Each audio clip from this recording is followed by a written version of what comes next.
Hey, yo, maybe I'll fall Apollo. Maybe I won't, you know? Hey, what do you think? Adrian!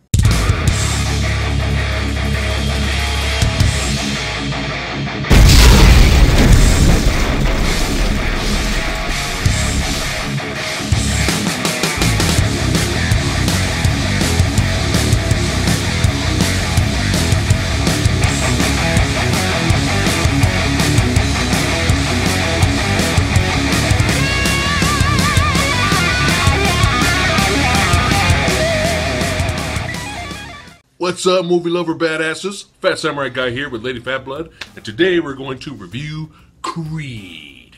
Here's a quick plot synopsis. The former world heavyweight champion, Rocky Balboa, serves as a trainer and mentor to Adonis Johnson, the son of his late friend and former rival, Apollo Creed. Now we're going to give you the good, we're going to give you the bad, we're going to give you the badass. First up, the good. Now, I remember hearing the news a while back about a sequel of the Rocky franchise. Spinoff, but it's going to star Apollo Creed's son. I thought it was the dumbest thing I ever heard. I was like, okay, we really ran out of ideas now. Okay, we're just going to milk whatever's left of the Rocky franchise. And to be fair, in the wrong hands, this really would have been, we're tapped out of ideas. We had to stretch a couple of concepts in this movie to make everything kind of work out. I feel the director was a fan of the Rocky series because he did a really good job of kind of taking a scenario and a set of characters that we know and a set of character types that we know and making it feel in the Rocky franchise, but also making it feel like its own thing. So in the wrong hands, this would have been absolute garbage, but luckily we got somebody who knew his stuff, and we haven't seen Fruitvale Station yet, but this director, he's doing a real good job so far. So if any of you Rocky nuts out there were afraid that they were going to screw up the legacy or the franchise, don't have to worry, because they do a fantastic job with this film. The performances were just really good. Michael B. Jordan, man, this guy, he saved his career after Fantastic Four. We all know none of that was the actor's fault. I know, but you know, he doesn't have to worry about that. Everyone's completely forgot about Fan Four Stick. He was very lucky that if Fan Four Stick came out this year, Creed would have come out later on the year and salvaged anything. I don't feel his reputation or any of the actors from Fan Four Stick's reputation are in any jeopardy. But this is the kind of movie you want to have following a travesty that was Fan Four Stick. Yes, and his performance is really good, man. I mean, this young cat, man, he gets better and better. And man, Sylvester Stallone, man! Damn! What the hell, damn, old man? Just when we think you are nothing but Barney from The Expendables. I mean, we knew you could act. Yeah. We knew it was in there, but, you know, man, you did good, old man. Tugging at the heartstrings. You did good. I like the physical transformation, too. Mm-hmm. It was a little, cliched in what they had to do, but it kind of made sense. Mm-hmm. What they did with his character in this, and, I adored seeing dumb Rocky. It's been so long. He could be so lovably dumb. And again, this movie was another, in a lot of ways, like Rocky Balboa, where in the wrong hands, this could have just been another, no, we don't want it. We don't want it. But the story is, it's nothing groundbreaking. It's a Rocky film, even though it's not a Rocky film. They did a really good job of kind of passing the torch to Donnie for short, and making it within the Rocky universe, but not making it a blatant Rocky passing the torch to Donnie. This is Donnie's film. Mm-hmm. This is his struggles. A lot of legitimate, kind of deep emotional, psychological scarring going on in this movie. There was a couple of instances where Michael B. Jordan's talent just fixated you. There was a really emotional scene between him and Sylvester Stallone in a jail cell at one point, and Yeah, the shit got real. Yeah, you know, it got real in that really, scene. It was really funny because, you know, Rocky had his moment, his really, really, really sad, emotional moment earlier in the film, and then Michael B. Jordan had his. Now for the bad. So there really isn't a lot of bad, really, that we can kind of pinpoint or think of because the movie was so well done. Maybe the love interest might have been a little forced, but even that really wasn't that bad. Yeah, when you consider what could have happened with this love interest, especially for my personal taste, I have a very low threshold for what I can handle when it comes to love stories.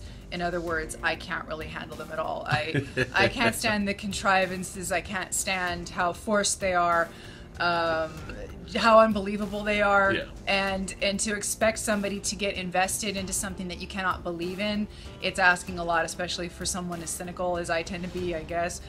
I just don't like it. What can I say?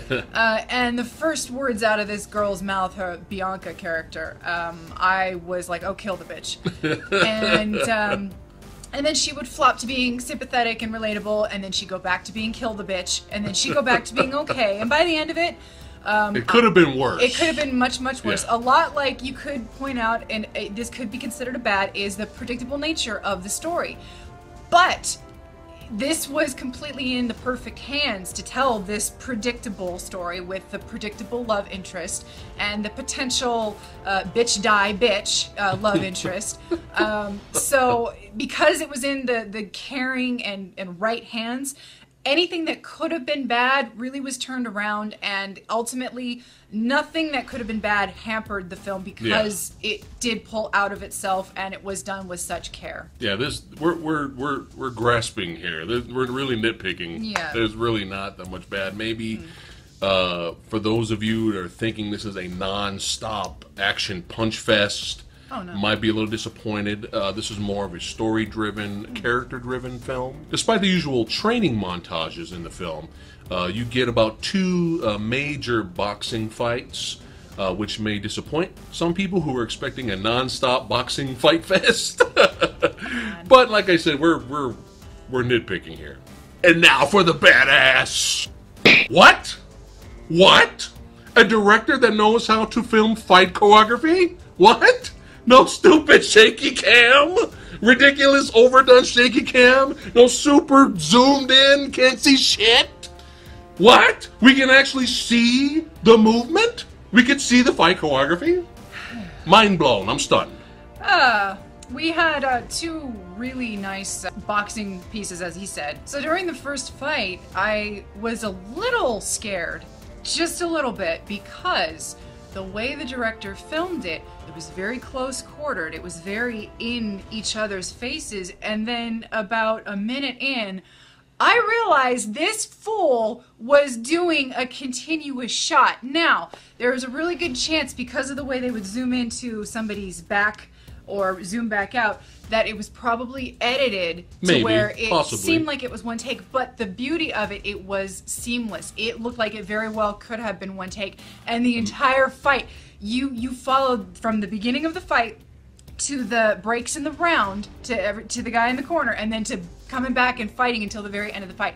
It was absolutely beautiful. Amazing. I'm really happy to say that this film maintained, I feel like it maintained the old school Rocky standard of having pretty brutal, somewhat realistic portrayals of boxing fights. Yeah, of course they're a little choreographed, and you know, they're choreographed, of course they're choreographed, but they still feel like they're brutal. You feel like people are really getting hit. I really appreciated that.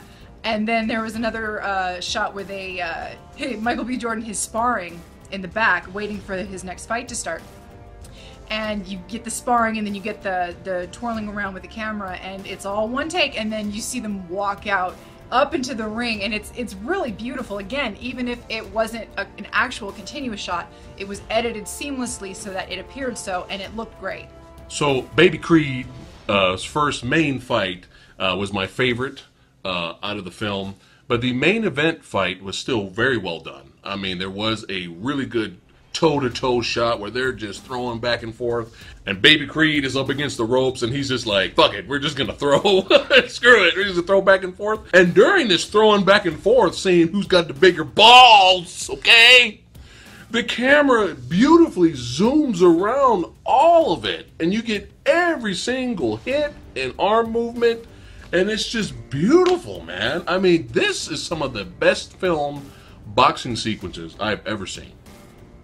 Overall, I felt this was a really great entry into a well-established series that I personally enjoy very much, even the fifth one.